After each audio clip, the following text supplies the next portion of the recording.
Hello, welcome back to my channel. Thank you so much for joining me today. Today we're here to talk about health and wellness goals. This is part of a series where I am sharing ideas and questions, book recommendations, ways to come up with action steps for a number of different goal-related categories. This is a tough category to talk about because there could be things related to your health and wellness that really are better suited to a professional. You're going to be more supported, they're going to have more information about everything going on inside your body, inside your head. So everything I say today, if you choose to continue watching this video, please take it with a grain of salt.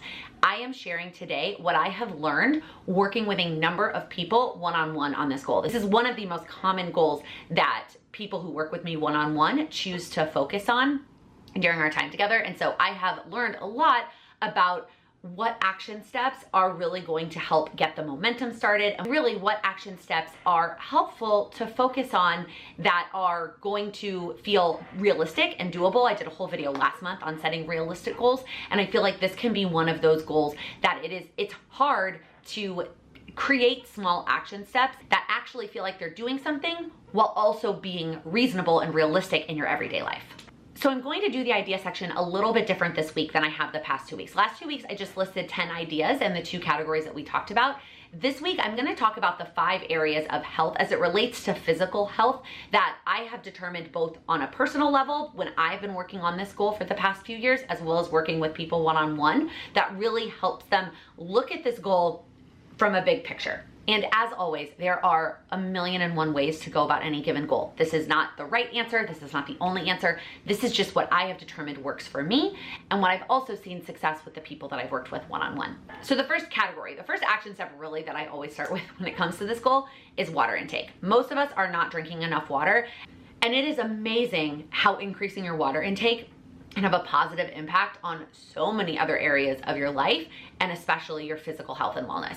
So what I always do when I'm working with someone one-on-one is we start with where you're at. How much water are you drinking right now? And I like to measure water in cups, not ounces, because it is just so much simpler. So you pick a cup, doesn't matter, I don't care what cup it is. How much water are you drinking right now?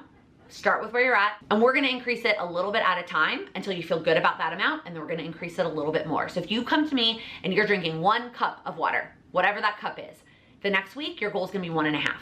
And until you're consistently getting 1.5, that's gonna be your goal. And then when you're ready, we're gonna level it up and we're gonna make it 2. And we're gonna keep going until you get to an amount that feels good for you. Water is also one of those goals, and we'll talk about this later when we get to steps, where there is so much information out there on what is the right amount of water to drink. There are so many factors that can impact how much water your body needs on any given day. The weather outside, the humidity, how much coffee you had, how many vegetables you ate, your overall body composition. I mean, there are so many factors that it is hard as a non-medical professional to set a goal for you should be drinking this amount of water. So instead, we're just gonna try to drink more. We're just gonna try to more and better, and that is gonna be the theme of this video. You will see is just more and better than what you were doing before. The next category that I always like to move into and talk about is sleep. Sleep can make such a big impact on how you physically are able to function every single day. And most of us, like water, are likely not getting as much or the quality of sleep that we need. I am not saying that you need to buy a sleep tracker, a fancy watch, Fitbit, and track your sleep. Not that there aren't benefits to that, but if that is gonna stress you out more or you don't have access to one of those devices, just trying to get 5 more minutes of sleep than you did the night before is going to be beneficial. So just like with water, we're gonna start with where you're at. Where are you at in terms of sleep? How many hours of sleep are you getting? Can you get 5 more minutes the next night? And whether you do that at the beginning of the night or at the end, sleeping in, however you can make that work, can you get 5 more minutes of sleep? Working our way up to whatever feels good to you. The average for an adult is 7 to 9 hours, somewhere in that range that you're getting that much sleep. And I know that that sounds way too simple, and like getting more sleep can't possibly help me achieve all my physical health and wellness goals. I promise you, it's amazing how much better you will feel when you start to prioritize sleep. The next category is probably the hardest when it comes to coming up with the action steps, but it is also incredibly important when it comes to your overall physical health and wellness, and that is your stress levels. Managing your stress levels can have such an impact on what your body chooses to do with all of its chemical hormones and everything that you are giving it or not giving it. So what I always ask for for people to do is make 2 lists for me. One is, what are the things that are stressing you out? And this is a list that's easier to be made over time. So you go throughout your week and you write down every time that something, even something small, stressed you out. The other list is your stress relievers. Everybody is going to have a different list in terms of what relieves their stress. It could be taking a bubble bath. It could be watching a movie. It could be going out to dinner with friends. What are the things that relieve your stress? And then those lists are going to be the starting point for action steps. So on the things that cause you stress, what are the things that are within your control? What are the things that we can change, tweak in the slightest way to help you have a little bit less stress? There are always going to be things on that list that are not within your control and things that are going to cause you stress. That is just where how we live. That's how we function. So that's when the stress relievers come in. How can we schedule more of these? How can we implement these into your day-to-day life so that you can relieve the stress of the things that are not within your control? The next category is movement. And this one is probably on the easier side in terms of coming up with action steps. I'm gonna give you 2 tips, 2 ideas in terms of actions that fall into this category that I have found beneficial both for myself and for other people I've worked with. The first one is doing movement that you like. And I know you've probably heard this before, but movement that you like, that you will do more regularly and enjoy, is so much better for you than forcing yourself to do something just because society says it's a good workout, right? There are so many different types of movement, and anything that gets your body moving, gets your heart rate up, is going to be beneficial for you. So if you hate spin class, don't buy a Peloton. Don't do spin classes. If you hate running, don't try to be a runner. To the best of your ability, try to incorporate movement that you enjoy to some degree. I realize that it can be hard. I would love to take a dance class every day. That would be my choice of movement. That is not financially or time-wise an option for me. So mine's gonna be half and half. It's gonna be some movement that I don't love, but I don't hate, but I'm also going to try and incorporate movement that I do love and enjoy. The other movement-related action that always comes up is steps, and how many steps you should be getting. Y'all know how I feel about the word should. So first things first, just like the water, just like the sleep, we're gonna start with where you're at. So if you do not know how many steps you're getting, which by the way, most phones nowadays will track your steps as long as you're taking your phone with you. That's just a great estimate. We're not trying to be data scientists. We're trying to get a guess, an average. How many steps are you getting right now? That's your baseline. You're not immediately gonna jump to some number 4 times that tomorrow. We're gonna increase it a little bit at a time and see how that feels before we jump to some massive number. So get a baseline, start with where you're at and increase it just a little bit. The other big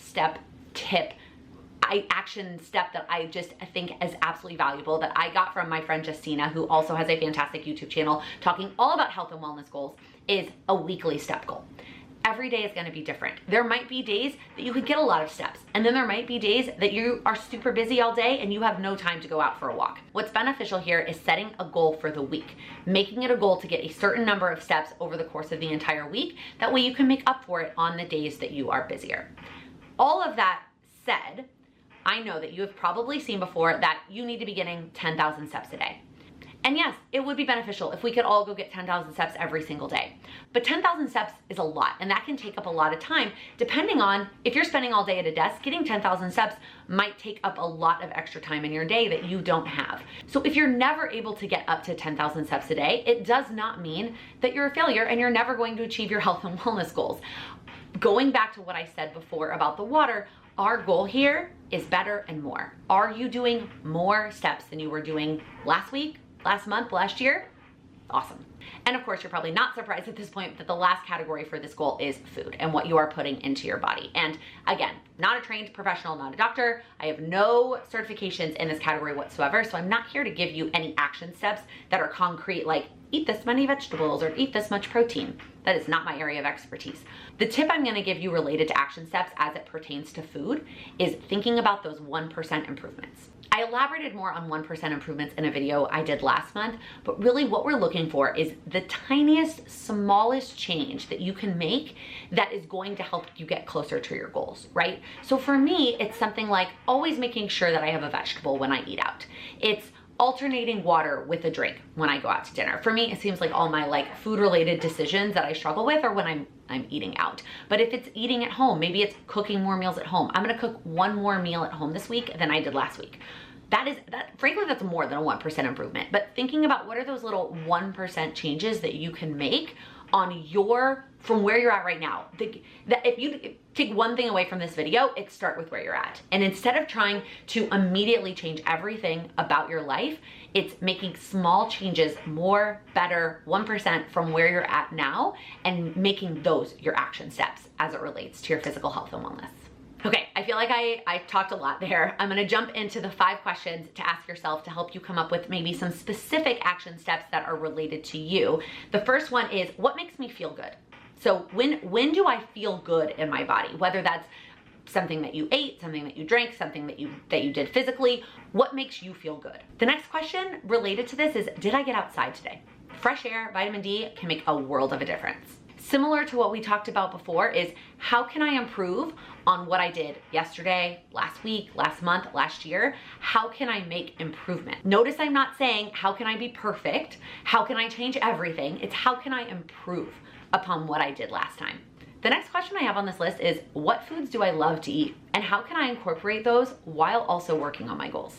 And then the last question on this list is, how can I take care of my body? The book recommendation that I have for this category is one that I read a couple of years ago that made a massive difference for me, and it is called Why We Sleep. I obviously already talked about why I think sleep is such an integral part of your physical health and wellness, and I think that this book, if sleep is something that you struggle with, highly recommend this book. It does get a little bit technical. There's a lot of scientific things going on, but there are a lot of great takeaways and things that you can implement, action step ideas that you can get to help improve your sleep. And our general goal action idea tip for this week is to keep it simple. I have found that we tend to overcomplicate things.